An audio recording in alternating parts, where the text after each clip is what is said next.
حلال جانور کے حرام مغز اور اوجڑی کھانے کا کیا حکم ہے؟ دیکھیں، حرام مغز کو عربی کے اندر نخاع صلب کہا جاتا ہے۔ یہ جانور کی پشت کے مہرے یعنی کہ ریڑھ کی ہڈی کے اندر ایک سفید رنگ کا گودا ہوتا ہے جو لمبے داغے کی شکل کی طرح ہوتا ہے۔ بعض لوگوں کو حرام مغز کے نام کی وجہ سے غلط فہمی ہے کہ اس کا کھانا جائز اور حلال نہیں ہے، جبکہ ایسا ہرگز نہیں ہے۔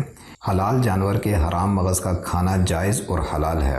اس کی وجہ یہ ہے کہ جن روایات کی بنیاد پر حلال جانور کے 7 اجزاء کو حرام یا مکروہ تحریمی قرار دیا گیا ہے، ان روایات کے اندر حرام مغز کا ذکر نہیں ہے۔ اور دوسری وجہ یہ ہے کہ جمہور فقہا نے بھی حرام مغز کو ناجائز اور حرام نہیں کہا ہے، اس لیے اس کا کھانا جائز ہے۔ اس کے اندر کسی شک و شبے کا شکار نہیں ہونا چاہیے۔ اور جہاں تک اوجڑی کا معاملہ ہے تو بعض لوگ اوجڑی کو بھی حرام یا مکروہ تحریمی سمجھتے ہیں، جبکہ کسی بھی روایات اور فقہی عبارات سے اس کا حرام ہونا یا مکروہ تحریمی ہونا ثابت نہیں ہے۔ اس لیے حقیقت یہی ہے کہ اوجڑی کا کھانا بھی حرام مغز کی طرح بالکل جائز ہے۔ اور بعض لوگ غلاظت کی وجہ سے اوجڑی کو مکروہ قرار دیتے ہیں، تو یہ یاد رکھنا چاہیے کہ محض غلاظت کی وجہ سے حلال جانور کی اوجڑی کو حرام یا مکروہ تحریمی قرار نہیں دیا جا سکتا، کیونکہ اگر ایسا ہوتا تو کسی روایات کے اندر یا کسی فقہی عبارت کے اندر